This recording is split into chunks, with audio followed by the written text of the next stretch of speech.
Welcome back to another edition. And as we promised last time, we're going to continue to talk about My least favorite behavior. your least favorite behavior. Oh, good. Last session, Deb got to therapize me. So I love to shop. I would have to put that in context. But compulsive buying or shopping, and just explaining that to make sure that I identify this right. Um, compulsive buying requires money. It is a transaction. But compulsive shopping does not require buying anything. Right. The act of just surfing, looking, searching. When I first ran into that, I found a person that was an expert in that. April Benson lives in New York. And we actually spent a little time together because this was so unbelievable to me. How can shopping be an addiction? When I saw compulsive shopping, well, that meant buying, of course. Nope, it wasn't. Although So in many cases it does. Shopping equals buying. it can lead Mhm. um, to buying. And she told me, yeah, there's people that'll spend 6, 8 hours a day and not buy a thing and just be shopping, and how that can become so addictive. So you've intrigued me. Tell me, what is your least favorite thing? Well, I have to say that it's the shopping, and I can't say it's the buying because growing up, I was one of three children. I've talked about it in my other book, in some of the other books, but in particular in Battle of the Titans, Mastering the Forces of Sex, Money, and Power. And where it showed up in that book is the arguments my parents used to have. And one of the arguments they often had, despite the fact that they were happily married for 50 years, before my dad passed on their 50th anniversary year, my mom loved to shop. It was a pastime. It was an endeavor. It may have been an enjoyable day's event for her. But at night, when she'd go to the stores because she would be buying something, she would pull the kids in tow, or some of us, at least me, and we would shop until the malls closed at 9:30. And she was busy checking out and paying for what you had shopped for. And the door to the mall, all doors were closed except for that one door they leave open for that very late shopper. And that was always us. And we'd walk to the opposite end of the mall where the door was open, only to then walk back to the other opposite end where the car was parked. And we would spend days sometimes shopping. And I sat under the racks, the circular racks, and I'd hear the screeching um, of all the hangers. And I have these visceral memories, and I disdain shopping because I spent so much time bored to tears where my mom would shop. And so today I avoid it like the plague.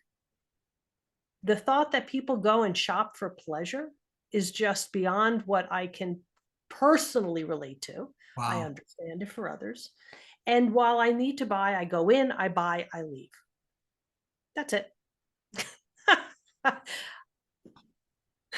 And that's all I'm willing to do. If unless someone says, even if you had a friend, wouldn't it be more fun? No, not really. Wow, that makes a lot of sense. And I imagine there's a few listeners right now that are probably um, ignited. I'm sure they'd say, let me Not get to my follow hands on along. you. I probably need a personal shopper. That might help. Yeah. So, I mean, that's so interesting because when you said boredom, the boredom of it, Waiting, yeah. I can imagine that because I can relate to the fear of boredom. Um, I used to, when somebody would suggest, kind of going back at our talk with workaholics, workaholism. What would you do on a day off? And I'd be like, I have no clue. I can't even think of what I do on the day off. And boredom was like the worst thing possible that could happen. Well, just take some time for yourself. Put your toes in the dirt. Just be. And I just like, what are you talking about? So I'm curious. I'm curious what's behind the fear of boredom. Well, I perhaps misnamed boredom. It felt like such a waste of time that All I had to right. sit and Right. endure. Right. Sitting there on the floor, cross-legged under the racks, waiting, or sitting on some chair in a dressing room. It felt like it was an unending process. It had no end. It just would keep going on and on. And Yes. it was, I mean, I was powerless. I mean, I suppose I could have rebelled, and at some point I Right. did and said, I'm not doing this. Right. Um, but it made no sense to me, the Right. whole process. And I'm gonna just make some guesses. I would guess in a way there was no adult there to help you process this because I, I'm assuming that the adult wasn't available. Like, I hate this. The adult was shopping. Exactly. And here's the other thing I made of it. I thought to myself, well, mom, after everything you're buying, what is different from what you bought the last time we did this? And what is it that is not working about, or doesn't look good, or isn't fitting about the clothes you bought last time? And how is this going to possibly be different this time? Mm-hmm. Those were the thoughts that went through my head. So I'm sure I came up with a fair amount of money scripts, as in money is not for buying clothes. Clothes is just to endure. Because most of the time she would be shopping for clothes. Most of the time, yeah. It was clothes shopping. Wow. Yeah. She was not happy with how it looked when she got home, or it didn't fit, or she would just return it. And I used to joke that my mother had the first factoring business in this country. Just hold the check. So I think that's a great example of I'm guessing a combo Mhm. of compulsive shopping and compulsive buying. Yes. Yeah. And I think there's also something to it, especially when you return a lot. Yeah. And When I she will not name any of the women I relate to or I know of that do that. and I say to myself, much to my detriment, it's not that I just don't like shopping today. Um, I know that it's important. There are times when I say, okay, I'll just go and I'm going to spend some time and I'll buy the clothes I need to buy. But it's not an endeavor that's pleasurable. It's an obligation. It's a chore that I have to do. Yeah, as it was as a kid. That's exactly what it was, right? Yeah, It was an exactly. obligation and a chore. Yeah. So um, we suggest in the book that there's a difference between compulsive shopping and compulsive buying. Mhm. I am wondering, in the same way that we can justify workaholism because of the kudos, because of the increase in money, because of everything it gives us, that there could be a similar dynamic with buying or just compulsive shopping with no buying involved. It's like, Yeah. well, I'm not spending money.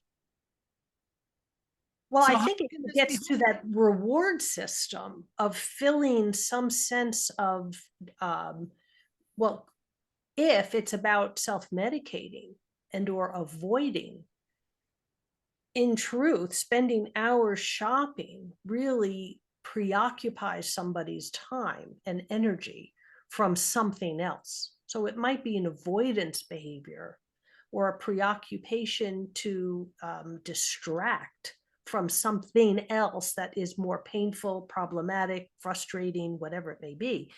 Which, again, to your point, buying is different. People can fill carts all day long and never buy them online or go to a store. But buying is the actual culmination of purchasing with money. And that becomes problematic, as you know, because then that is attached to, at times, debt. Yes. I mean, that can directly impact your financial well-being is when we're compulsively buying. Compulsively shopping, and I'm kind of going back to our previous discussion, Or spending, shopping or or, spending. or shopping, sorry, compulsive shopping is it may not be a problem until it's a problem. And maybe the best way to know that is in partnership with someone. Because Because you are always shopping. I wanted to go do this. I wanted to do this together with you. We talked about having a date on this particular night, but you got caught up at the store and didn't even realize that yep, time had come and gone. time again, and you're running late, and now we missed the beginning of the show or the movie, or we Right. were going to do dinner before movie, and now we can't.